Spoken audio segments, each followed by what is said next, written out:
São esperados saques em massa e ataques, principalmente a supermercados. É nisso que o Partido Democrata dos Estados Unidos da América está apostando. E eu não ficaria surpreso se eles estiverem preparando grupos de criminosos da Venezuela que treinaram em Cuba e na Bielorrússia para quebrar vidraças, arrombar portas para a multidão recrutada nas favelas e drogada. Mas vamos por partes. O Partido Democrata esperava que o fato de interromper o pagamento dos salários dos funcionários públicos, do exército, da polícia, dos professores e dos bombeiros levasse à queda da popularidade de Trump e dos republicanos. Isso não aconteceu. Então entrou em ação o plano B, que eram essas marchas sem rei, sem líder, não sei como é melhor chamar isso em russo. Elas deveriam levar a incêndios, confrontos, desordem e assustar a população. Com Trump de novo, haveria desordem, pois, como lembram, no primeiro mandato dele havia desordem o tempo todo. Depois disseram que Pridé, quer dizer, isso aí, e ordem na Avenida da Vitória, esse velhinho vovô Biden. E uma semana antes dessa marcha, Pambondi e Kash Patel disseram que sabiam quem estava financiando toda essa história da marcha, né? A chamada Sim. Se houver tumultos, os financiadores serão julgados.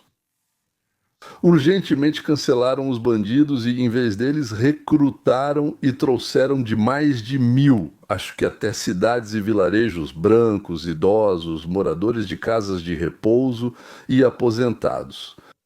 Ou seja, novamente a popularidade de Trump não foi afetada, porque eles não conseguiram, ou seja, fracassaram em fazer o que queriam. Então, bem, nesse caso, o plano CC3... Mas então, antes de começarmos a falar sobre a terceira tentativa de sujar, de manchar Trump, olhe para a Cable News Network, ou seja, para, bem, eu diria não muito simpática em relação a Trump. Redes de televisão, estúdios de televisão, programas de televisão. Algo que dará uma chave para entender o que vem a seguir? Veja a variação da popularidade líquida em relação ao período pré-fechamento. Considerando todo o Partido Republicano, a marca subiu 2 pontos dentro da margem de erro, mas não caiu. Venha para este lado da tela. Veja as avaliações líquidas de aprovação dos republicanos no Congresso, que subiram 5 pontos desde antes do fechamento. A imagem dos republicanos no Congresso melhorou um pouco. De modo geral, a atitude em relação ao partido de Trump melhorou em comparação ao período antes do bloqueio do financiamento, conhecido como paralisação do governo. E em relação aos republicanos no Congresso, a avaliação do trabalho deles simplesmente disparou nessas 3 semanas, né? Subiu bastante. Comparado ao período anterior ao fechamento, mesmo com os republicanos no controle. E esse é o quadro que John Thune e Mike Johnson estão analisando. Por que deveríamos ceder do ponto de vista eleitoral se nossa imagem, na verdade, melhorou um pouco? Agora estamos dizendo que a posição deles está melhorando. Com quem? Sim, tudo bem, com quem? Então acho que esses são 2 grupos que é muito importante observar, certo? Variação na taxa de aprovação líquida do Congresso Republicano em relação ao período pré-fechamento. Isso mobiliza a base. A taxa líquida de aprovação subiu 12 pontos em relação ao período anterior ao fechamento. Mas não é só com a base. Isso também acontece com o centro do eleitorado. Olhe para isso. Entre os independentes, também aumentou 8 pontos. Os republicanos dentro do Partido Republicano aumentaram o apoio ao Congresso em 12%, mas o mais importante é que aqueles que estão no meio, que não se filiaram a nenhum partido, aqueles pelos quais os partidos disputam, os independentes, nós os chamamos de independentes. Mas entre eles pode haver pessoas de outros partidos menores, mas depois eles acabam votando em um dos 2 principais partidos. Na maioria das vezes, a opinião deles sobre os republicanos subiu ainda mais do que a média nacional. O que isso significa para o Partido Democrata? Apenas uma faca ou uma faca de madeira nas costas. Facas de madeira não existem, então deve ser outro tipo de faca nas costas. Então temos aqui uma situação em que os republicanos, com o fechamento do governo, estão de fato mobilizando sua base. Mas isso também não os prejudica entre as pessoas do centro. Na verdade, isso até os ajuda com as pessoas do centro. E esse é o tipo de matemática que, se você é republicano, gosta de ver, certo? Porque algo pode mobilizar a base, mas afastar aqueles que estão no centro. Algo pode mobilizar o centro, mas afastar a base. A verdade é que não vemos isso. O que vemos é que o Partido Republicano, na verdade, melhorou sua imagem entre os independentes e também melhorou entre os próprios republicanos, essa marca republicana, quando se trata daqueles que estão no Congresso. Então, novamente, qual é a razão eleitoral que os republicanos têm neste momento? Citação. A aprovação subiu 5 pontos entre republicanos, 8 entre independentes, 12 no público principal, enquanto entre democratas caiu. Esse é todo o jogo, amigos, um jogo de percepção. É claro que os democratas, como Chuck Schumer, esperavam que a opinião pública se voltasse contra Trump ao prejudicar os republicanos. Baseando-se nesse argumento muito forte de que, já que eles estão no poder e controlam o Congresso, automaticamente a responsabilidade pelo fechamento recai sobre eles. Foram os democratas que votaram pelo fechamento e mantiveram todos reféns, como se as pessoas fossem ingênuas para acreditar nisso. Talvez no antigo cenário, onde a grande mídia controlava as mensagens e as redes sociais, eram manipuladas por marionetes da esquerda. Nesta nova era, com a informação se espalhando rápido e organicamente, surge uma discussão pública na internet. Como se um argumento tão fraco bastasse para os democratas. Os republicanos controlam o Congresso, então a culpa é deles. Quero dizer, até mesmo pessoas com quociente de inteligência baixo, eu acho, conseguem ver que isso é uma besteira. E novamente a pergunta à qual voltamos repetidas vezes: até quando?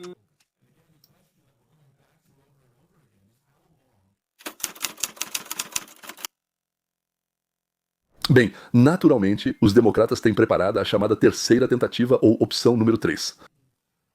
Se é a última ou não, na verdade, não sabemos, talvez haja uma quarta. A questão é que no dia 1º de novembro, o governo transfere dinheiro para o pagamento do Vale-Refeição a todos aqueles, são cerca de 42 milhões de beneficiários, não há mais dinheiro nesse caixa. O Tesouro deveria ter transferido para eles. E eles normalmente enviam dinheiro semanalmente para as contas dessas mesmas 42 milhões de pessoas, mas não tem dinheiro porque os democratas cortaram. Claro, há muitas pessoas para quem esses cupons são apenas um agrado, mas eu acho que também não são poucas. Esses 350 e 400 dólares por mês são o que usam para se alimentar. Eles podem não morrer de fome, mas é disso que se alimentam. Se a pessoa não tem comida na geladeira, talvez tenha gastado com outra coisa, mas isso não importa. Quando a pessoa não tem comida na geladeira e não tem muito com o que alimentar os filhos, ela sai para a rua. O que fazer? Bem, isso mostra o quanto ele está insatisfeito com essa situação. Além disso, não se esqueça dos milhões que achavam que tinham direito a isso. Bem, então, é deles, se alguém paga é porque deve ir a eles, obviamente, afinal estão pagando corretamente, né? E há quantos anos já estão pagando? E a suspensão desses pagamentos, especialmente quando alguém instiga isso, é percebida como se estivessem tirando algo que me pertence. E esse dinheiro, e lidam com facilidade quando tiram e roubam dos outros. Para dar isso a eles, eles meio que não se importam, mas não gostam quando tiram deles aquilo que consideram que lhes pertence. Por direito, então, bem, não sei por qual direito, eles também não sabem, não ligam para qual direito. É sobre esses milhões. E além disso, todos aqueles que realmente não sabem o que fazer, os democratas, e contam com isso. O que significa contar com isso? Ou seja, em círculos, bem, eu diria assim, especialmente entre os negros e os brancos de destaque, o ódio também é inflamado, levado ao extremo, quando qualquer ação imoral se torna completamente justificável. Ou seja, some a isso o Antifa ou outros grupos paramilitares que o Partido Democrata usa nos Estados Unidos. E fica claro que esse tumulto espontâneo pode ser muito bem preparado. Pode ser organizado? Ou pode. Bem, eu diria que pode se espalhar como um rio turbulento.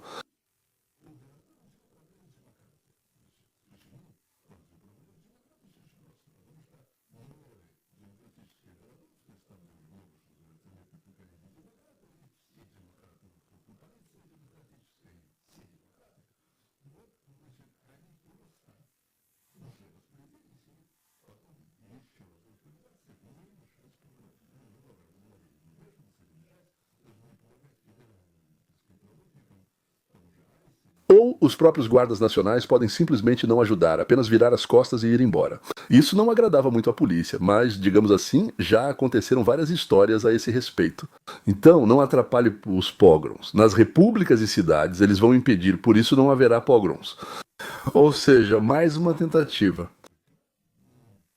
Eu diria que é até mais limpa que a Ucrânia na Rússia entre 1914 e 1916. Bem, mesmo assim, aqui, sim, aqui, na verdade, nas cidades especiais, eles as chamam de cidades refúgio. Eu diria cidades de merda. Bom, podem não me elogiar por essa palavra.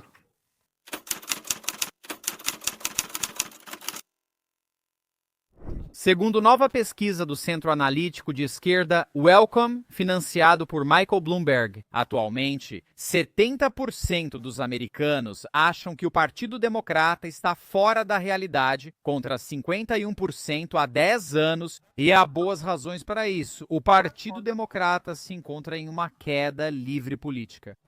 E eu realmente quero guiá-los por esse colapso em 3 etapas que temos observado constantemente nas últimas 5 semanas. Então, a primeira etapa envolve as alavancas que se voltaram contra eles, certo? Então, em primeiro lugar, durante várias semanas, os democratas abertamente se gabaram de que a dor era a alavanca deles. Você se lembra disso? Quero dizer, eles literalmente diziam isso em voz alta, várias vezes. Eles se orgulhavam disso. A estratégia era simples: manter o governo fechado, causar sofrimento aos americanos e culpar os republicanos por não cederem.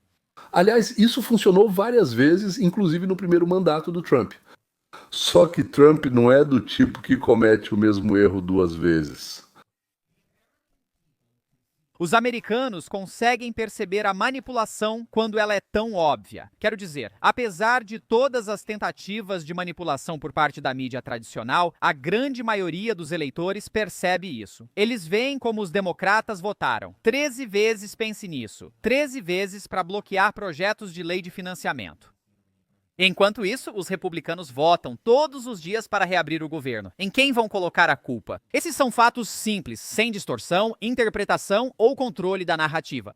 O fato simples e óbvio é que os republicanos têm votado consistentemente para abrir o governo com o mesmo orçamento temporário limpo, pelo qual os democratas já votaram várias vezes antes. Os democratas votaram várias vezes por esse tipo de projeto padrão para a continuação do governo, para a prorrogação e o financiamento das atividades do governo. No projeto de lei, não mudaram uma única letra e o apresentaram mais uma vez. E, de repente, todos os democratas votam contra e dizem que é a coisa mais horrível, a pior coisa que está acontecendo no mundo hoje, ainda pior do que, bem, não consigo imaginar o que seria pior do que o Hezbollah, o Hamas. E então, aqui está o Irã, todos juntos, com sua bomba atômica ou sem bomba atômica. Como assim?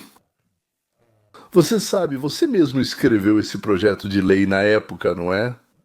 O que mudou?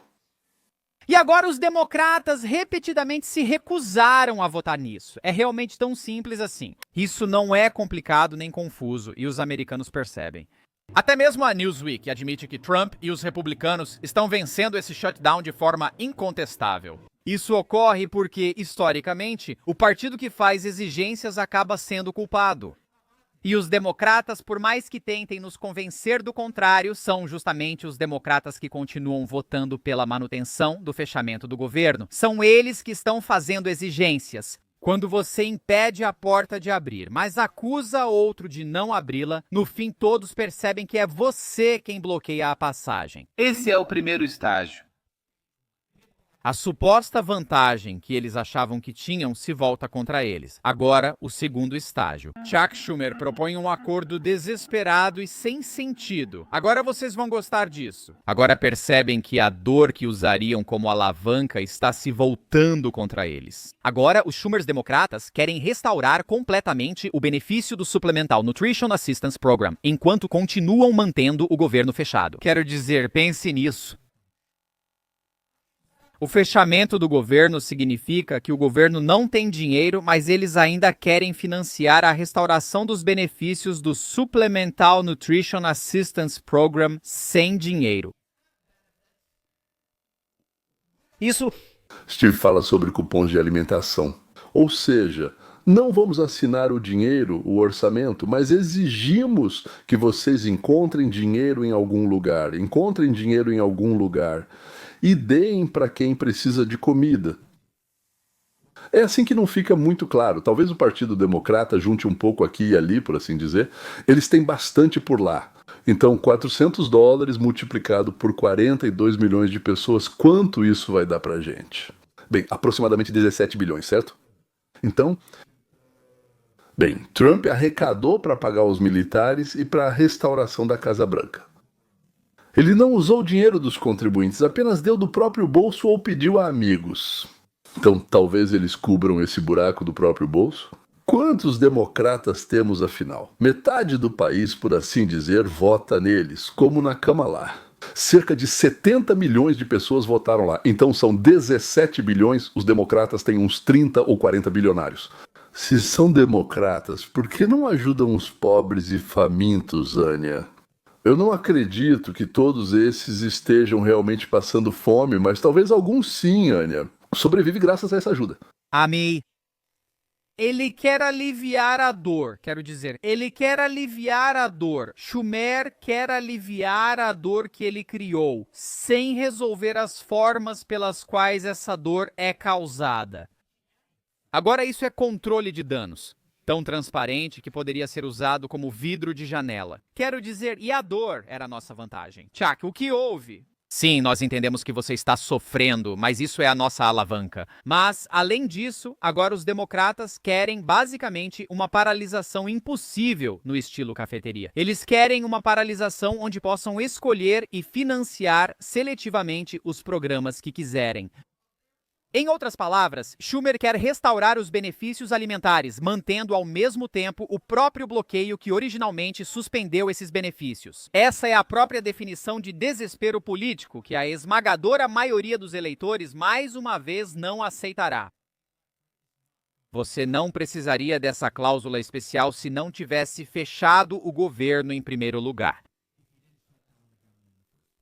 Nós fechamos o acesso do governo ao cofre onde o dinheiro está guardado. Mas agora vamos mostrar aos nossos eleitores que nos preocupamos e cuidamos deles. Não importa que professores e bombeiros fiquem sem receber, que os construtores de prédios sociais ou de outras necessidades fiquem sem pagamento. Vamos lutar, fingir que lutamos por vocês, queridos 42 milhões de beneficiários, senhores beneficiários, que nós mesmos organizamos para vocês. Cada vez mais os democratas percebem que se colocaram em uma armadilha e pedem para acabar com esse espetáculo. Acho que nós realmente, quero dizer, isso não resolve o problema do seguro de saúde. O problema dos prêmios. Considero a proposta justa e aberta ao governo.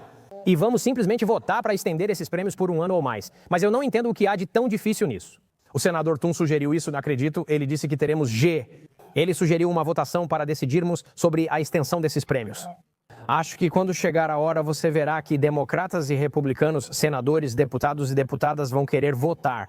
Por que não? Por que não votar pela extensão dessa ajuda com esses créditos fiscais para reduzir os prêmios para as pessoas? Muitas pessoas enfrentam dificuldades financeiras e precisam de ajuda. Por que não ajudar? Então, esse foi o deputado democrata George Gottheimer, de Nova Jersey, que, como você acabou de ouvir, oficialmente discordou da liderança do Partido Democrata em rede nacional de televisão. E tudo isso faz parte da terceira fase do colapso dos democratas. A coalizão se desfez e está desmoronando em tempo real. Agora falamos ontem ou anteontem sobre o presidente da Federação Americana dos Funcionários Públicos, um sindicato que, como você sabe, é firmemente democrata. Eles apoiaram publicamente tanto o Biden quanto a Kamala. Mesmo assim, esse presidente, o presidente desse sindicato, pediu abertamente aos democratas que fizessem seu trabalho e reabrissem o governo. O líder do Sindicato dos Trabalhadores Federais, Stoica, de uma organização democrata, pede publicamente aos democratas que deixem de votar contra uma resolução limpa de financiamento e reabram o governo. E então veio a Associação Americana de Banqueiros, que representa 95% dos bancos nos Estados Unidos. Eles divulgaram uma declaração pública com uma redação quase idêntica, exigindo que o Congresso, ou seja, os democratas, aprovasse uma resolução limpa de continuidade do financiamento e reabrisse o governo imediatamente. E o dominó segue caindo. Cooperativas de crédito da América os seguiram, depois vieram os banqueiros comunitários independentes. A coalizão está rachando cada vez mais. Para ser honesto, parece que a cada hora... Agora preste atenção ao padrão de desespero aqui. Observe como a narrativa dos democratas está mudando. Os republicanos sempre foram muito consistentes. Os democratas querem 1,5 trilhão de dólares para financiar a saúde de imigrantes ilegais. É por isso que eles fecham o governo. O governo coloca os ilegais acima dos cidadãos. Quero dizer, isso não é uma estratégia. É jogar tudo o que você tem na parede para ver quais mentiras, quais invenções, quais fraudes vão colar. No final, a coalizão se desfaz. E ela se desfaz porque a estratégia nunca foi sustentável. Você não pode afirmar que se importa com as famílias que estão passando por dificuldades e, ao mesmo tempo, prolongar deliberadamente a luta delas por benefício político. Você não pode bloquear 13 projetos de lei de financiamento e depois culpar o outro lado por obstrução. Você não pode dizer que a dor é nossa vantagem em um dia e no dia seguinte tentar agir como um salvador humanitário. O que resta para o Partido Democrata? Explosão de indignação popular, saques, incêndios. Bem, você entende que nenhuma explosão jamais foi auto-organizada, sempre teve alguém por trás organizando. Para que, então, houvesse destruição, incêndios, para que não importasse quem estava certo ou errado, para que as pessoas quisessem apenas uma coisa, que tudo aquilo acabasse. Perguntem se os Trumps estão prontos para isso, se Pambondi, o FBI, a Guarda Nacional estão prontos. No final das contas, eu acho que sim. E acho que, se os democratas conseguirem organizar grandes incêndios, explosões, distúrbios, isso dará ao Trump a oportunidade de prender muitos líderes. Tanto os que estão no campo de batalha, quanto aqueles que puxam as cordas e também os que financiam, inventam e planejam tudo isso. Então, suspeito que os democratas estão em uma situação ruim agora, e depois dos motins, se eles acontecerem, bem, vai ficar ainda pior. Para ser sincero, isso me deixa feliz,